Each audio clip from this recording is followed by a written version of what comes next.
Kembali lagi di Cahaya Hati Indonesia, Masya Allah banyak banget pertanyaan yang sudah masuk melalui Instagram kita ya. Terima kasih ya atas pertanyaan-pertanyaan. Dan kita sudah pilihkan pertanyaan yang insya Allah pas untuk tema kita pada kesempatan kali ini. Dan untuk yang pertama mohon kesediaannya guluku yang dimuliakan Allah Subhanahu Wa Taala, Ustadz Abai Ghifran, Masya Allah. Ini pertanyaan dari Tan Cica ya. Bagaimana kalau orang tua selalu menyetir hidup kita? Wah ini udah mulai nih ya. Pengen bebas nih dari Umi, dari Aba.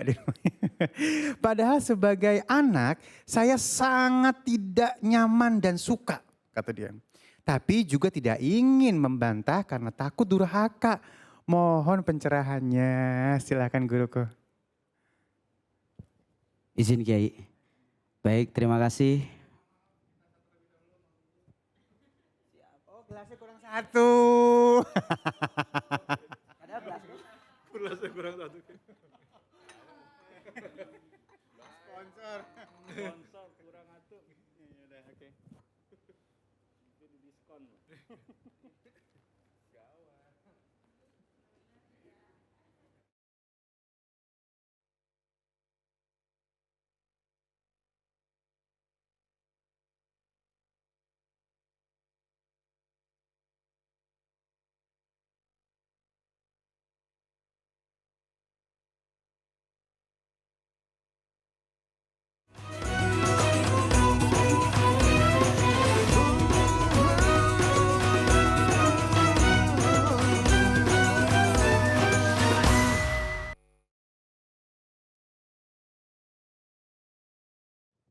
Kembali lagi di Cahaya Hati Indonesia, Masya Allah. Terima kasih yang sudah mengirimkan pertanyaannya melalui media sosial kita ya, DM Instagram kita.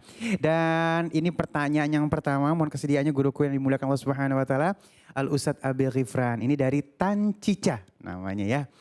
Pertanyaan beliau adalah bagaimana kalau orang tua selalu menyetir hidup kita. Padahal sebagai anak saya sangat tidak nyaman dan suka. Tapi juga nggak ingin membantah karena takut durhaka. Banyak banget yang begini nih ya. Mohon pencerahannya. Silakan guruku. Izin Kiai. Baik, terima kasih Bang Ali Zainal. Pada hakikatnya bahwa ketika seorang tua perhatian kepada anak, ini adalah bagian dari kasih sayang. Sebagaimana kata Rasulullah, hakul waladi ala walidihi ayusinul ismu adabuh. Jadi hak daripada seorang tua kepada anak itu bagaimana ia diantara selain memberikan nama yang baik, tentu yang kedua mengajari akhlak yang baik. Nah niat daripada orang tua nggak ada lain, pengen anaknya selamat.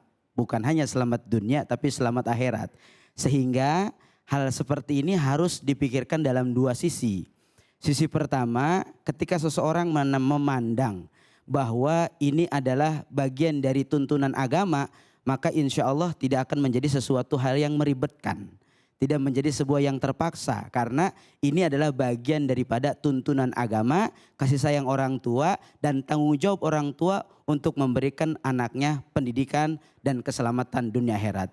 Tapi kalau sisi dalam pandangannya emosional, perasaan, akhir yang muncul adalah sifat yang boleh jadi merasa canggung, merasa risih, merasa enggak enak. Karena bukan sifat keagamaan yang dikedepankan. Akhirnya yang dikedepankan adalah merasa ingin bebas. Merasa ingin tidak ada yang memonitoring. Tentu niat-niat baik orang tua bukan untuk menjelakakan anaknya. Sehingga mari sama-sama kita sebagai anak agar berupayalah menyikapi segalanya tidak ada lain merupakan bagian dari kasih sayang. Husnuzon perlu dikedepankan. Sehingga ketika kita berprasangka baik terhadap apa yang menjadikan orang tua kita perhatian kepada kita. Oh ini adalah bagian dari kasih sayang yang tentu kita tidak bisa dapatkan di lain waktu. Mudah-mudahan kita bisa ambil hikmah yang terbaik. Terima kasih. Masya Allah. Wah ini kalau ditanya ada orang yang begitu ada? Ada banyak banget. Mana orangnya? Banyak banget guru. Kadang-kadang baru berontak jiwa-jiwanya ya. Pengen bebas dari orang tua. Baik, dan kita akan sikapi pertanyaan yang kedua. Mohon kesediaannya guruku yang dimuliakan Allah Subhanahu Wa Taala, Al Ustadz Aswan Faisal. Ini dari @mika_aila. bagaimana menyikapi seseorang yang memfitnah. Waduh ya, memfitnah kita dan mengkambing hitamkan 2 kali nih ya. Kita untuk menutupi aibnya sendiri. Udah difitnah, dikambing hitamin buat nutupin aibnya sendiri. Waduh Masya Allah, silakan guru.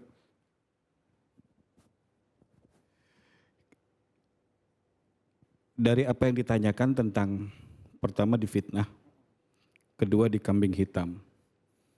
Kalau orang-orang saleh terdahulu justru nikmat.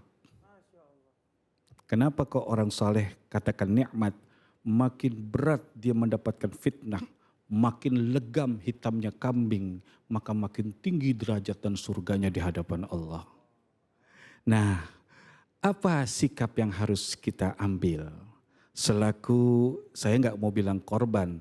Kalau korban tuh nggak ada istilah korban yang berbau-bau agak enak gitu ya. Saya nggak bilang korban, paling buat yang terkena dari fitnah dan kambing yang hitam.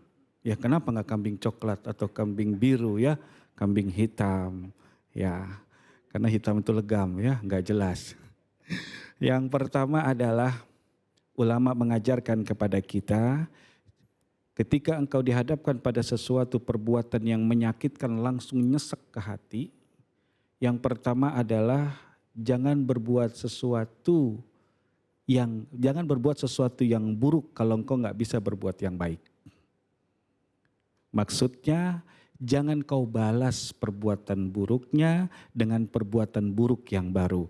Kalau sekiranya engkau membalasnya dengan fitnah lain, dengan kambing yang lain, maka apa bedanya engkau dengan dia? Yang kedua, ketika engkau dihadapkan pada hal-hal yang tidak menyenangkan seperti ini, tanpa kita sadari Allah sedang mencuci dosamu. Allah sedang membersihkan keburukan yang ada pada diri kita selaku yang difitnah. Dan juga Allah akan meninggikan derajatmu. Yang ketiga, kalau boleh, kalau punya kekuatan, tolong kau berusaha berbuat baik kepada orang itu. Kenapa? Karena Rasul pernah mengalami hal tersebut. Ingat nggak kisah Rasul diludahin setiap mau sholat? Ya, itu orang bukan kambing hitam lagi, bukan dengki lagi, udah realita diludahi. Tapi satu ketika orang itu tidak ada, sakit. Rasul datang ke rumahnya, ketakutan orangnya, tapi Rasul bawa korma. Rabi'atul Adawiyah, seorang kekasih Allah, begitu pula beliau membalas keburukan orang dengan dia membawa sesuatu yang indah.